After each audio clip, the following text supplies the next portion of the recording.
वो खेला कर गया क्या?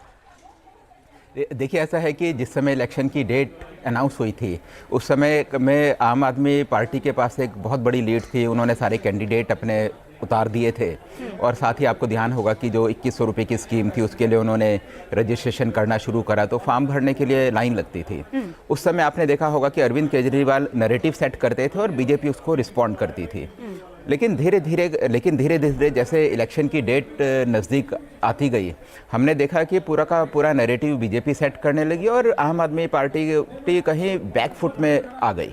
तो आप ये देखिएगा कि जिस समय मोदी ने बोला कि मोदी की गारंटी है ये चीज़ कि भाई हम 2500 रुपये देंगे, तो जो लोअर तबके के लोग हैं जिनको 2500 रुपये चाहिए थे, तो मेरे को लगता है कि उनको फ़र्क पड़ा जब उन्होंने बोला कि जो फ्री की जो स्कीम चल रही हैं, फ्रीबीज या जो सोशल वेलफेयर स्कीम्स हैं, वो स्कीम्स वैसी की वैसी रहेंगी। जिस समय मोदी ने ये गारंटी दी तो लोगों को फ़र्क पड़ा।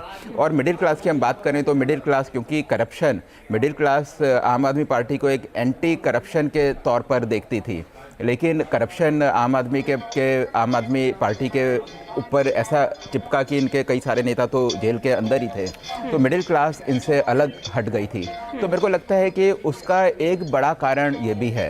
और दूसरा कि अगर अभी हम कांग्रेस की बात कर रहे थे, तो कांग्रेस अगर पहले से मेहनत करती, देखो कांग्रेस ने सिर्फ लास्ट के 2-3 दिन में ही मेहनत करी है।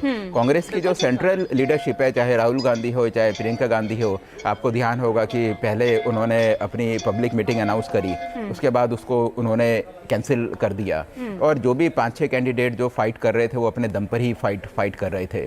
दूसरी तरफ अगर हम बीजेपी को देखें तो बीजेपी के सारे मंत्री, सारे के सारे उनके चीफ मिनिस्टर्स, मोदी खुद, योगी, ये सारे के सारे लोगों ने काफ़ी सारी वो करी, रैली करी, लोगों के पास गए, उनके वॉलंटियर्स, आरएसएस के वर्कर्स, मैंने खुद देखा फील्ड में, वो सारे के सारे लोग घरों से वोटर्स को निकाल रहे थे। वोटिंग वाले दिन की बात है। और वहीं कांग्रेस पार्टी, मेरे को समझ नहीं आता, आज से 10 साल पहले 15 साल कांग्रेस की सरकार यहाँ रही और जितना भी डेवलपमेंट हुआ पूरे दिल्ली में, हर कोई एक चीज़ को तो मानता है कि शीला दीक्षित के बाद दिल्ली में इंफ्रास्ट्रक्चर डेवलपमेंट कुछ नहीं हुआ। ठीक बात। और जितना भी दिल्ली आज हमें दिखती है वो सारा शीला दीक्षित के 15 साल के कारण ही है।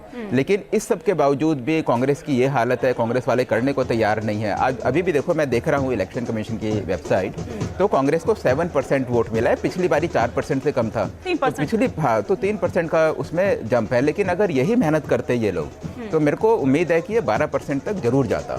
और एक बारी आम आदमी पार्टी कमज़ोर होगी तो मेरे को लगता है कि कांग्रेस का रिवाइवल दिल्ली में होगा।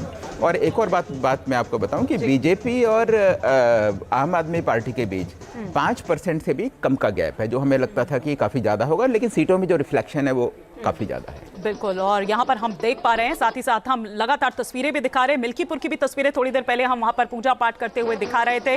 वहाँ पर बीजेपी ज़बरदस्त बढ़त बनाए हुए हैं और एक सियासी परसेप्शन बनाने वाला है ये उपचुनाव। अगर मिल्कीपुर उपचुनाव की बात करें तो उसके भी नतीजे आज ही आने हैं, जहाँ पर बीजेपी बढ़त बनाए हुए हैं। लेकिन राशिद अलवी जी, वही आत्मचिंतन, मनन, उस मंथन की बात आप कर रहे थे, लेकिन सर इतने चुनाव हम देख चुके हैं, हर बार यही बात होती है, लेकिन सर वो चिंतन मनन कब होगा सर?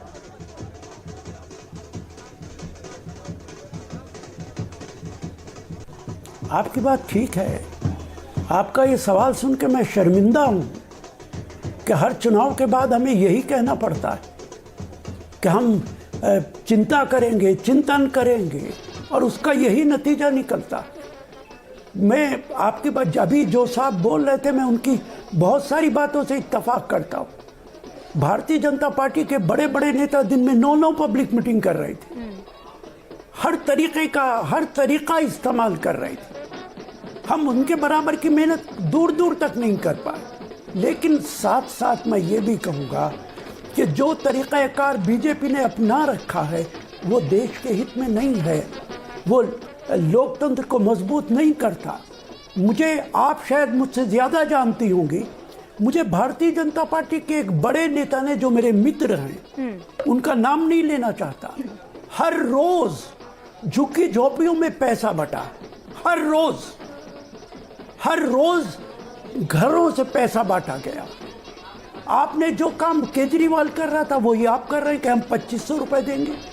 हर महिला को। लेकिन ये बात तो आप लोग भी करते हुए सर नजर आए ना। यहाँ वो का तो 200 बजट, यूनिट की दिल्ली बात का करते हैं, बजट आप लोग ने तो 300 यूनिट की बात की। करोड़ का है। तो ऐसा नहीं है कि फ्रीबीज का खेल जो है, ये रेवड़ियों की बात सिर्फ कोई एक पार्टी करती हुई नजर आ रही है। लेकिन सर मैं वही बात, जी जी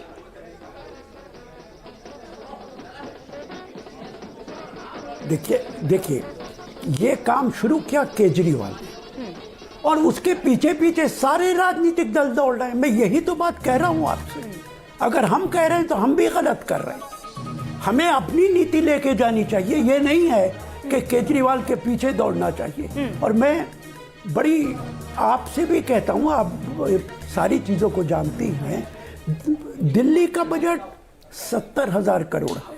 दिल्ली में 40,000 करोड़ का डेट है, कर्जा है जी। दिल्ली के अंदर आपके पास कितने पैसे बचे हैं? और अगर आप 2500 रुपए हर महिला को देंगे, 1,55,00,000 दिल्ली में वोटर हैं, आधे महिला हुई, आप कैलकुलेट कीजिए 15,000 करोड़ तो आप बांट देंगे। दिल्ली के गवर्नमेंट एम्प्लॉइज को तनख्वाह कहां से देंगे? आप इंफ्रास्ट्रक्चर कहां से करेंगे? यही बात जब आपके संकल्प पत्र में थी तो आपने क्या सोच के, पर आपने क्या पानी फ्री, हाँ सर, लेकिन बिजली यही फ्री। सेम बात आपके संकल्प पत्र में भी है, तो क्या सोचकर आप लोगों ने रखा था ये? मैं देखिए, मैं उसे डिफेंड नहीं कर रहा हूं, मैं तो आपसे खुद कह रहा हूं हाँ। कि हमें भी अपनी नीतियां, जो बात अभी मेरे मित्र ने कही, मैं नहीं जानता वो कौन हमारे सा है, एडिटर इन चीफ है मनोज शीला गैरोला दीक्षित जी, ने और उनकी बात इतना बिल्कुल काम ठीक है। किया आपके नेता बिल्कुल नहीं कि निकले। आज तक हर आदमी कहता है। राहुल गांधी, प्रियंका कई जगहों पर कैंसिल कर देते हैं, पता नहीं अचानक क्या मैं होता है, मतलब मनोज उस जी की तरह बात से से लड़ते हुए इत्तेफाक कर नजर रहा नहीं हूं। आते सर। और उस दिल्ली में जहां पर आपको अगर अपनी खोई हुई जमीन तलाशनी है, टटोलनी है, तो आपको तो सब कुछ न्योछावर कर देना चाहिए था। वो वैसा कुछ दिखा नहीं, आपका फोकस सिर्फ 15% पर था। वो डीएम बाहुल जो इलाके हैं, सिर्फ उस पर फोकस था, क्योंकि यही आम आदमी पार्टी की टेंशन बढ़ाते थे। इसीलिए मैंने कहा कि आपका जीतने से ज्यादा, अपनी जमीन टटोलने से ज्यादा, आम आदमी पार्टी को किस तरह से डेट पहुंचाया जाए, उस पर ज्यादा फोकस था।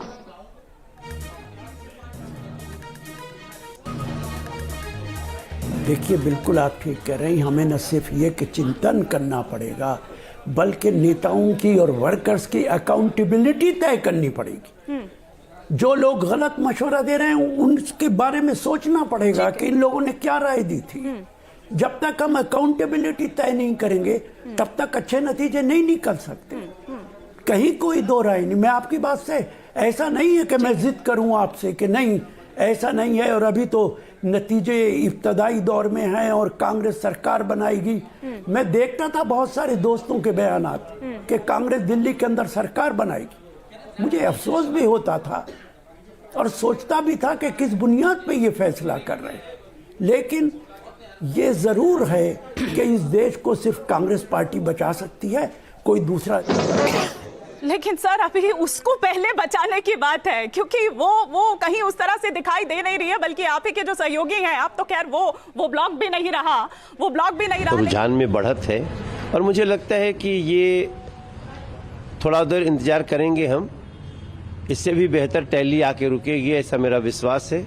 मगर अब आज तो बहुत ज़्यादा बोलने की आवश्यकता नहीं है।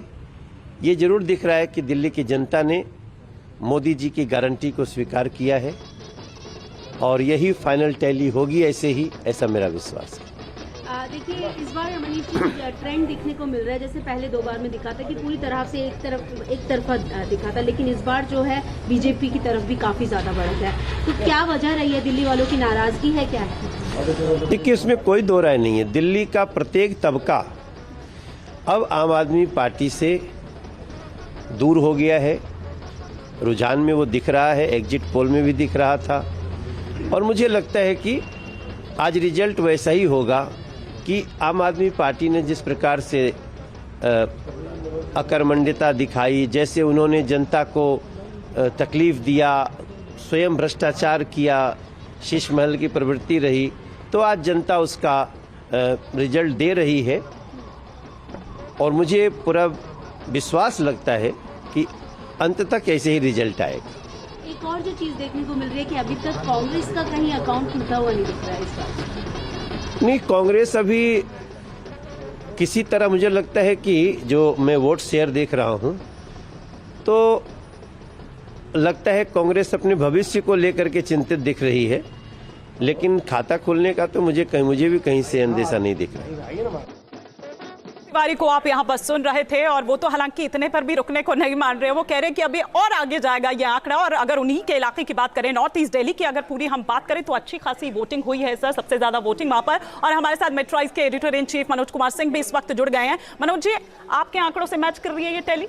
हाँ, आंकड़ों से मैच कर रही है। और हमने कहा भी था कि जब होता है जो पार्टियां जीतती हैं तो जो मार्जिनल सीट होगा, जैसे कि अभी आम आदमी पार्टी 7 ऐसी सीटें हैं जहां पे कम मार्जिन के साथ वो 1000 से नीचे की उनकी लीड है, तो ये सीटों में भी बदलाव आ सकता है और वो भारतीय जनता पार्टी के तरफ जा सकता है। तो ऐसे स्थिति में मेरा अपना मानना है कि लास्ट जो टैली आएगा वो 45 के इर्द गिर्द या उससे नीचे आएगा। ये आंकड़ा अब स्थिर होते हुए आंकड़ा दिख रहा है। और रही बात की जो बड़े चेहरों की हम लोग बात करते थे, अरविंद केजरीवाल का, उस दिन भी मनोज सर पूछ रहे थे कि भाई केजरीवाल जी जीतेंगे कि हारेंगे, तो मैं यही बता रहा था कि उनके लिए काफी मुश्किल है ये सीट निकालना। लेकिन अब आगे हो गए, वो फिलहाल आगे दिख रहे हैं। आगे हो गए, टक्कर काफी था। मैंने उनको हारते हुए इसीलिए नहीं बोल रहा था कि वहां पे चुनाव काफी है। दूसरी बात, अभी कांग्रेस के आप लीडर से बात कर रही थी, उन्होंने कहा कि भाई आपने बड़ा अच्छा सवाल किया कि मंथन कब होगा और इस मंथन का रिजल्ट क्या होगा।